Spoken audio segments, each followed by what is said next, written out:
Hello students, कैसे हैं आप सब। उम्मीद है आप सब अच्छे होंगे। आईसीटी वर्चुअल क्लासरूम में आप सबका स्वागत है। मैं विकास, कक्षा 6 का मैथ्स करेंगे स्टूडेंट्स हम, और काफी सारे क्वेश्चंस हम रिवाइज कर चुके हैं। आज भी हम कुछ और क्वेश्चंस रिवाइज करेंगे चैप्टर क्षेत्रमिति से। तो चलिए चलते हैं स्मार्ट बोर्ड पे और स्टार्ट करते हैं क्वेश्चन। तो स्टूडेंट्स, चैप्टर क्षेत्रमिति से क्वेश्चन कर रहे हैं हम। आपको कुछ होमवर्क यहाँ पे दिया था मैंने, ठीक है। ये क्वेश्चन है, a table top measures 2 metre 25 centimetre by 1 metre 50 centimetre, what is its area in square metres. तो यहाँ पे एक मेज के ऊपरी पृष्ठ का माप 2 metre 25 centimetre into 1 metre 50 centimetre है। मेज का क्षेत्रफल वर्ग मीटर में आपको बताना है। क्वेश्चन आपके लिए काफी इजी होने वाला है ये। तो उम्मीद है आप सबने होमवर्क किया होगा। तो बच्चों, जो भी आपका आंसर आया है चैट के माध्यम से अपना आंसर आप सेंड कर सकते हैं। अगर किसी का आंसर नहीं आया है, कोई प्रॉब्लम है किसी को करने में, तो आप एक काम कर सकते हैं, जो भी आपका आंसर हो आप उसको क्या करेंगे, अभी सॉल्व करेंगे, आंसर आएगा, फिर आप चैट के माध्यम से या हैंड रेज करके बता देंगे यहाँ पे आंसर। तो जल्दी से सॉल्व कीजिए, और जिन्होंने कर लिया है वो आंसर जल्दी से भेजिए। तो स्टूडेंट, सबसे पहले आप इसमें एक चीज लिख सकते हैं, length of a table top, यानी मेज के ऊपरी पृष्ठ की लंबाई 2 मीटर 25 सेंटीमीटर है। इसको आप मीटर में करेंगे क्योंकि एरिया पूछा है स्क्वायर मीटर्स में, तो मीटर में कन्वर्ट कर देंगे। अब 2 मीटर तो ऑलरेडी है आपके पास, 25 सेंटीमीटर को मीटर में कन्वर्ट करके इसमें ऐड कर देंगे ना। तो 25 सेंटीमीटर कितने मीटर के बराबर होता है, क्या आपको पता है? नहीं पता।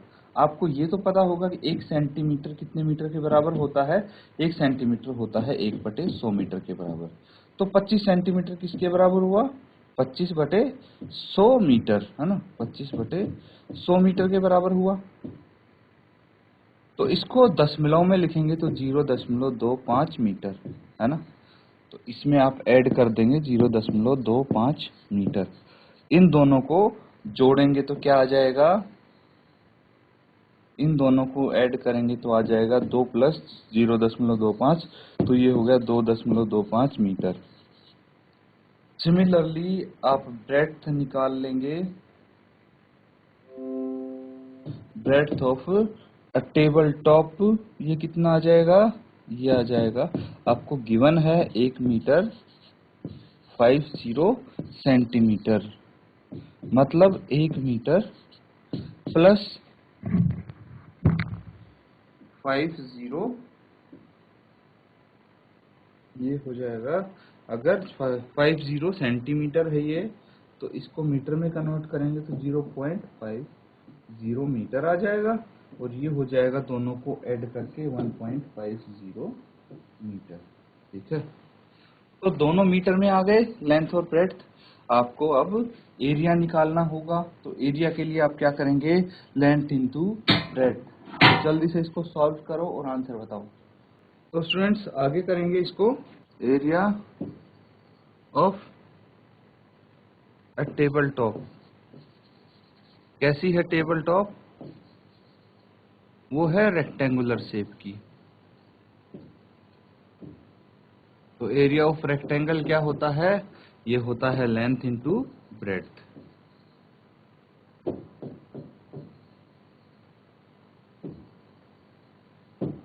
Length into breadth. तो लेंथ कितनी है यहाँ पे? 2.25 मीटर इंटू 1.50 मीटर। इन दोनों को आपस में मल्टीप्लाई करेंगे तो 2.25 इंटू 1.5। देखिए, जीरो की कोई अगर डेसिमल के राइट साइड में लगाई जाती है एंड में, तो जीरो को हम हटा भी सकते हैं। यहाँ पे इसको मल्टीप्लाई कर लेंगे। 15 का टेबल आता है तो डायरेक्टली आप कर सकते हैं मल्टीप्लाई, है ना। 15 का टेबल में सीधा मल्टीप्लाई हो जाएगा, नहीं तो आपको अलग अलग करना पड़ेगा। तो चलिए हम 15 के टेबल से मल्टीप्लाई करते हैं। मैं मान के चलता हूं कि आपको 15 का पहाड़ा आता है, तो 15 इंटू 5 75 हो गया, 7 हासिल, 15 दूनी 30 और 7 37, 3 हासिल, और 15 दूनी 30 और 3 33, है ना सिंपल। अब आप देखेंगे कि डेसिमल के बाद कितनी जीरो लगानी है, मतलब कितने डिजिट के बाद आप डेसिमल लगाएंगे। तो देखिए डेसिमल के राइट में एक तो ये है और 2 ये डिजिट हैं, टोटल 3 डिजिट राइट में छोड़ के हम दशमलव लगा देंगे। ये आ गया 3.375। तो स्टूडेंट्स नेक्स्ट क्वेश्चन करेंगे। देखिए इस क्वेश्चन का आपको आंसर देना है। ये बिल्कुल वैसा ही क्वेश्चन है। यहाँ पे कमरे की लंबाई गिवन है, चौड़ाई गिवन है, कमरे के फर्श को ढकने के लिए कितने वर्ग मीटर गलीचे की आवश्यकता है ये आपको बताना है। इसका मतलब क्या हुआ, कमरा कैसा है पहले तो ये आपको पता होना चाहिए। तो ये कमरा जो इसकी डायमेंशंस दी हुई हैं उससे पता लगता है कि लंबाई और चौड़ाई है, तो ये एक आयताकार कमरा है, कमरा है आयताकार। इसकी लंबाई है 4.25 मीटर, है ना, और इसकी चौड़ाई है 3.65 मीटर। इसको ढकने के लिए फर्श को गलीचे की आवश्यकता है। तो देखिए कितने वर्ग मीटर गलीचे की, मतलब आपको आंसर मीटर स्क्वायर में निकालना है। तो जैसे लास्ट क्वेश्चन किया था बिल्कुल वैसे ही होगा। इसका क्षेत्रफल आप निकालेंगे तभी आपको पता लग पाएगा कि कितने वर्ग मीटर के गलीचे की आवश्यकता है। तो जल्दी से इसको सॉल्व कीजिए, आंसर बताइए। तो स्टूडेंट्स यहाँ पे आपको क्या करना है, सबसे पहले तो कमरे के फर्श कि आपको अगर गलीचे की का क्षेत्रफल निकालना है, कि भाई कमरे के फर्श का क्षेत्रफल निकालना है अल्टीमेटली आपने, तो सबसे पहले आप लिखेंगे कमरे की लंबाई, यानी लेंथ ऑफ ए रूम। ठीक है, तो कमरे की लंबाई लिखेंगे आप, ये कितनी हो जाएगी कमरे की लंबाई, ये हो जाएगी, देखिए आपको यहाँ पे गिवन है 4 मीटर और 25 सेंटीमीटर, 4 मीटर 25 सेंटीमीटर है। जैसे लास्ट क्वेश्चन में, पिछले क्वेश्चन में हमने कन्वर्ट किया था, वैसे ही इसमें करेंगे तो ये आ जाएगा 4.25 मीटर। ये आपको खुद करके देखना है, अगर आपको अभी डायरेक्टली लिखना नहीं आता तो। इसके बाद कमरे की चौड़ाई आप लिख देंगे, ब्रेड्थ ऑफ ए रूम, ये कितनी हो जाएगी, गिवन है वही लिखेंगे 3 मीटर 65 सेंटीमीटर। इसको अगर चेंज करेंगे मीटर में तो 3.65 मीटर आ जाएगा। अब आपको क्या करना है, अब आपको कमरे के फर्श को ढकने के लिए गलीचे की, कितने गलीचे की आवश्यकता होगी, उसके लिए आप कमरे के फर्श का क्या निकालेंगे, क्षेत्रफल।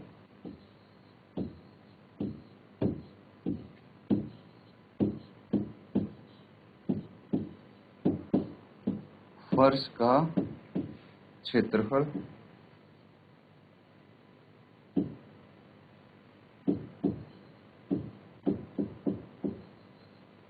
Area of the floor of room, तो ये हो जाएगा लंबाई गुना चौड़ाई, लंबाई गुना चौड़ाई। ठीक है, लंबाई गुना चौड़ाई कर देंगे इसको, और लंबाई भी आपको गिवन है 4.25 इंटू चौड़ाई भी आपको गिवन है 3.65, इन दोनों को मल्टीप्लाई कर देंगे, आंसर आपका आ जाएगा। ठीक है,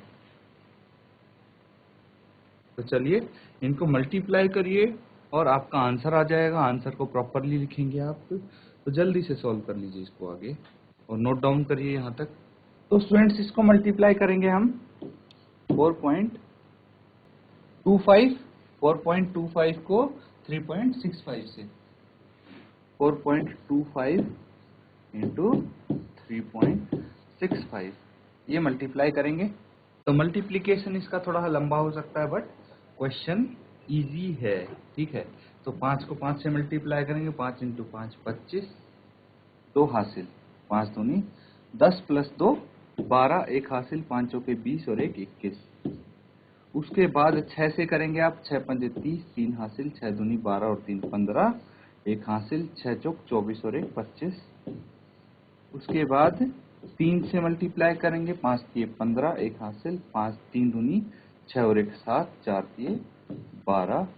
ऐड कर देंगे इन सबको, 5 2 5 5 10 और 1 11, 1 हासिल, और 7 और 5 12, 2 14 और 1 15, 1 हासिल, 2 2 4 और 1 5। तो स्टूडेंट्स यहाँ पे आपको देखिए डेसिमल का कैसे पता लगा, कहाँ पे लगाना है। हम देखेंगे कि 2 डिजिट छोड़ के राइट से यहाँ पे लगा है और 2 यहाँ से, तो दोनों को प्लस कर देंगे, तो 4 डिजिट राइट से छोड़ के हमारे पास डेसिमल आ जाएगा, ठीक है। तो आपका क्या आया आंसर, इसका आंसर आया 15.51 मीटर स्क्वायर, राउंड फिगर में हम लिख सकते हैं। तो क्या पूछा गया था आपसे,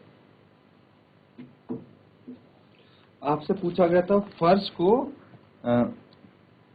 ढकने के लिए गलीचे की आवश्यकता। ये आंसर आप लिखेंगे प्रॉपरली, फर्श को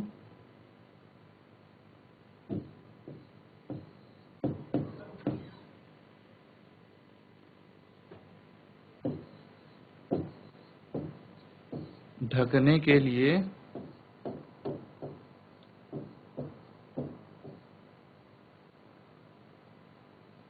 गलीचे की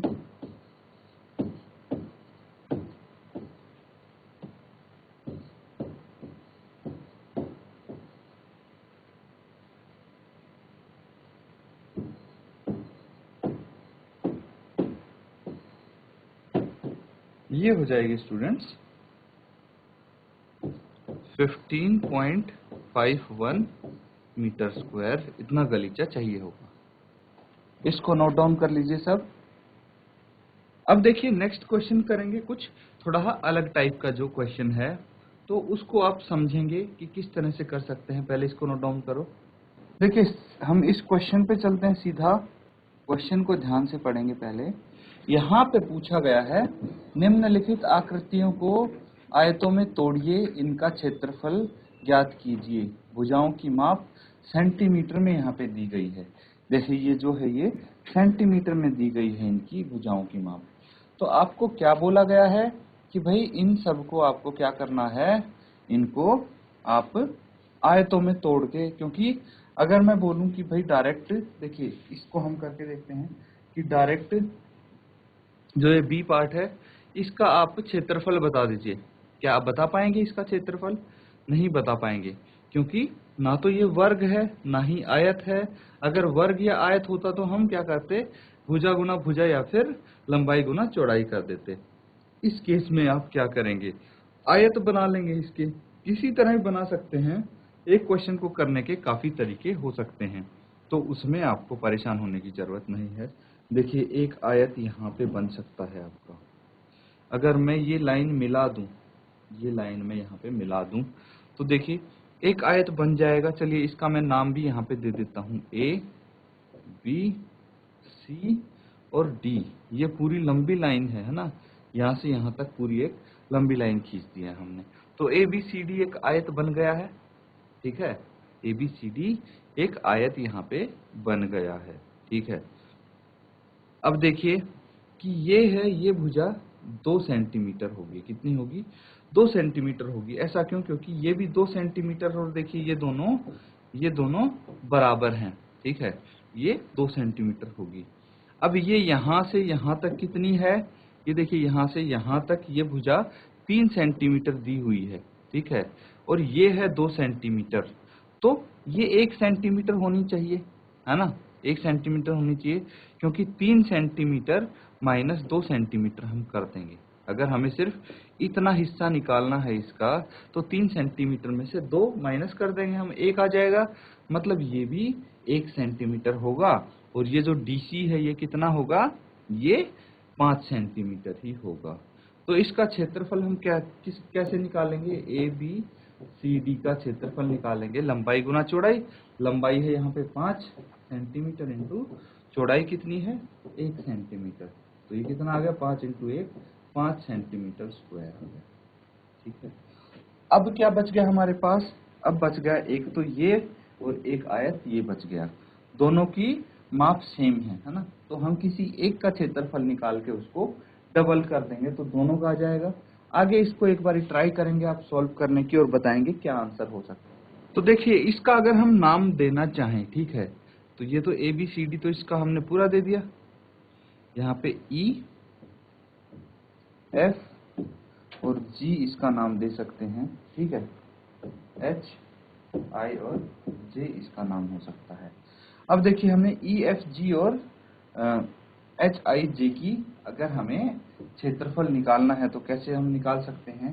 E F G का देखिए, E F G और D इसका क्षेत्रफल हम निकालेंगे, इसकी लंबाई कितनी है 2 सेंटीमीटर, चौड़ाई है 1 सेंटीमीटर, तो ये हो जाएगा 2 सेंटीमीटर स्क्वायर। इसी तरह अगर हम इसका निकालेंगे क्षेत्रफल HCJI, तो इसका भी 2 इंटू 1 सेंटीमीटर और ये भी 2 सेंटीमीटर स्क्वायर आ जाएगा। अब पूरे अगर आकृति का आपको क्षेत्रफल निकालना है तो सबको ऐड करना पड़ेगा कि क्या क्या है, 5 प्लस 2 और प्लस 2 ये हो जाएंगे 9 सेंटीमीटर स्क्वायर, ये आ जाएगा इनका क्षेत्रफल। इस तरह से कर सकते हैं स्टूडेंट्स आप। तो देखिए इसका जो दूसरा पार्ट है इसको आप खुद से सॉल्व करके लाएंगे, है ना, इसको आप खुद से एक बार ट्राई करेंगे सॉल्व करने की। तो देखिए इसमें क्या क्या हो सकती हैं परिमाप, वो आप इनको पहले आयत में ब्रेक करेंगे और उसके बाद जो आयत बनेंगे उनका क्षेत्रफल आप निकालेंगे। तो ये आपका होमवर्क हो गया, इसको सॉल्व करने की कोशिश करेंगे आप करके। तो स्टूडेंट्स यहाँ पे हमने काफी सारे क्वेश्चंस आज प्रैक्टिस किए, उम्मीद है सब आपको समझ में आए होंगे। अब बच्चों आपको जो होमवर्क दिया गया है उसको अच्छे से कंप्लीट करना है। आपको कोई डाउट होता है इस चैप्टर से रिलेटेड तो नेक्स्ट सेशन में आप पूरा डाउट क्लियर कर लें, क्योंकि अब ये लगभग चैप्टर हमारा सारे क्वेश्चंस हम इसके प्रैक्टिस कर चुके हैं ज्यादातर क्वेश्चन, और मुझे लगता है अब आपको भी आ गए होंगे इसके क्वेश्चन, इतने क्वेश्चन प्रैक्टिस करने के बाद। तब तो आज का हम सेशन यहीं पे खत्म करते हैं। Thank you and have a nice day.